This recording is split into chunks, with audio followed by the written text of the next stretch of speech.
You play the hand you're dealt. Yeah, absolutely. Yeah, so I think you got to give it to Serena. Lorna Dollary, unbelievable boxer, spectacular boxer.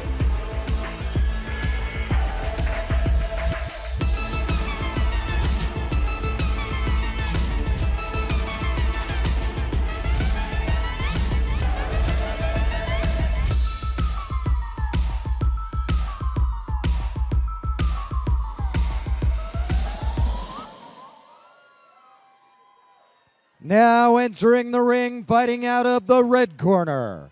Weighing in at 168 pounds, fighting out of Box Smith and trained by Jess Smith. Put your hands together for Jill the Butcher Bourne. Box Smith's strong nicknames. We had the Body Bag and the Butcher. I'll say, while it was difficult to select the performance of the night, walkout song of the night, not competitive. Yeah, it's Over the Mountain. Yeah, Colleen Murphy with Over the Mountain, and it wasn't close. Some of these, like, I don't even know. Like, does anyone know what this is? Like, it sounds like Third Down at Gillette Stadium. You know, I thought it's like Hunt for Red October. Play the submarine sound that is just. That gets me hyped. Let's see what Abby D brings today.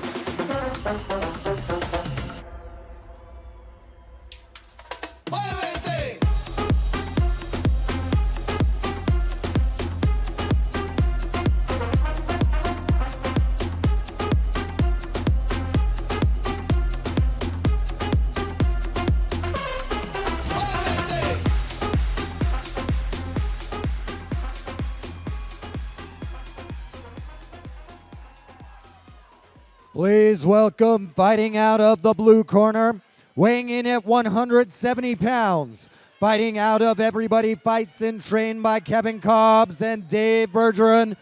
Make some noise for Abby Dean! Abby Dean hitting that millionaire strut. I didn't hate it. Yeah, often accredited to Conor McGregor. Wrongly so. Yeah, that's an old school Vince McMahon. WWF, we're talking, Vince McMahon. They're doing the old little salute thing to the officials. I always thought that was safe. This is our 11th bout of the evening.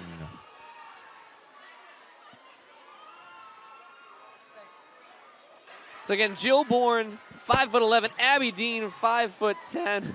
Imagine, dude, when you get out of here. I'm telling you, the Boston crowd, infinitely more comfortable. It's both a curse and a blessing, if we're being totally honest. Imagine being Abby Dean signing up for this thing. Yeah, you're like, I'm going to be huge. I'm huge. But I'll be honest with you, though, they look, they could be identical in height. Yeah, I mean, 5'10", 5'11". If there's a discrepancy, it's negligible. Yeah, certainly. All right, so Jill Bourne definitely interested in pressing the action. They're not cutting off the ring, chasing. Arms extended. I wonder if she's going to walk into something. She could, but I don't know. We'll see. I called one fight entirely too early. I don't want to make the same mistake.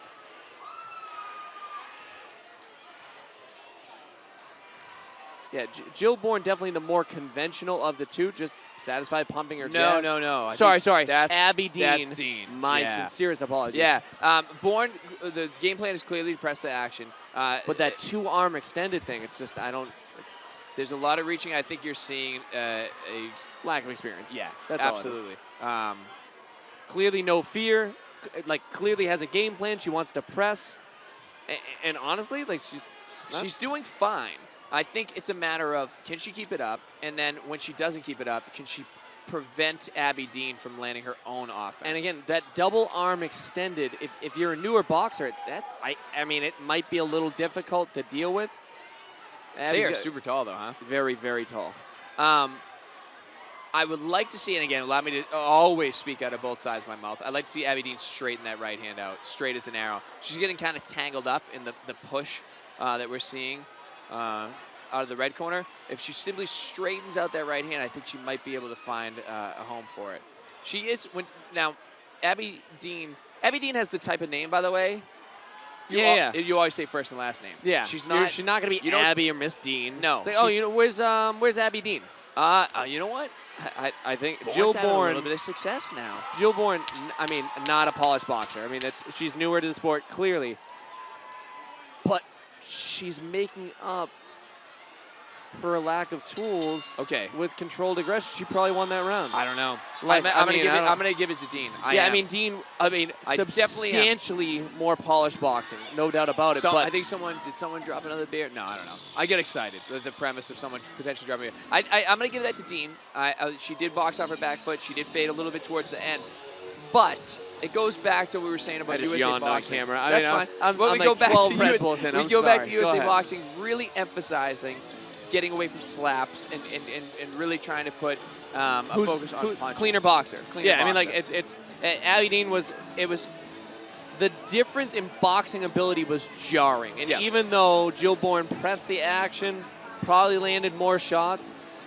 I mean, one was boxing and one was fighting. Okay, with all that being said, we saw a tremendous adrenaline dump and what appeared to be a fatigued Dean. So much so that Steve Clark is yelling at her to get back in the corner, and she's not. I think if Bourne continues to press the action, we might end up seeing a little bit different of a bout here. Bourne has to press the action with punches. She just extends her arm. I think she's extending that lead arm, but she's kind of whipping that right hand. It's not amazing, but it might be enough to change the tide. She's coming forward.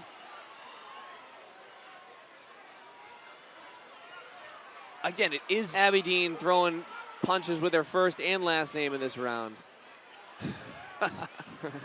Who is it, Paula Dean? Whatever happened to Paula Dean? Oh, she's super. The infamous double right hand. Like, if we get a double Haymakers knockout, I swear to God. Why do you ask a Paula? Yeah, so Paula Dean did, like, she was super racist.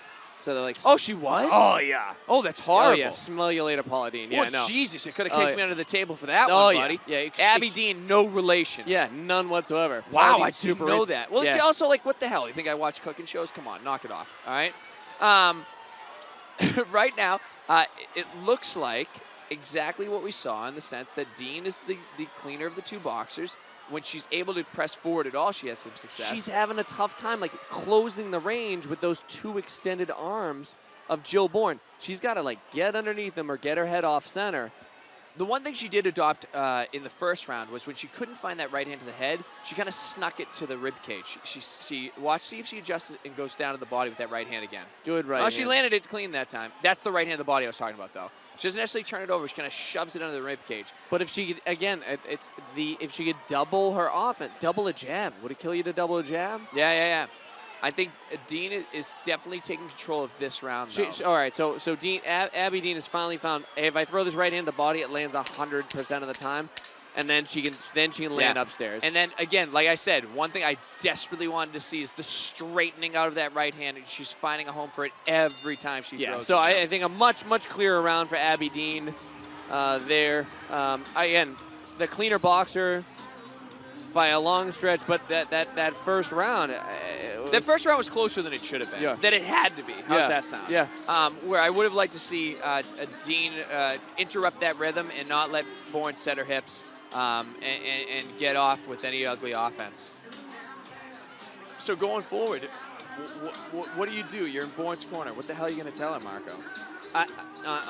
I don't know, because she doesn't have. So you know what? Like, so if she can continue to press the action, right? With that, I'll call it a narwhal style attack. Yeah. Where you spear out that lead left arm, which technically by the rule of the book is not legal, you can't right? extend an arm unless it's punching. But not all infractions are made equally. So extend that left arm, right, and just whip right hand after right hand after right hand, right hand. You have to. You have to deal with what you have, right? So every job requires certain tools. But with that being said, if you don't have the tools, you have to use what you have. Yeah. Right? You have to make work what you have. And that's what Bourne, again, if she can just find some home for that right hand, I just don't know that she has the ability. Yeah, Dean is trying. Yeah, it was a good right hand. Yeah, excellent right hand by Dean. Might have another. Yeah, I think Dean might be looking to finish, and I think she has the opportunity to. And she's really trying to land her offense over that left hand.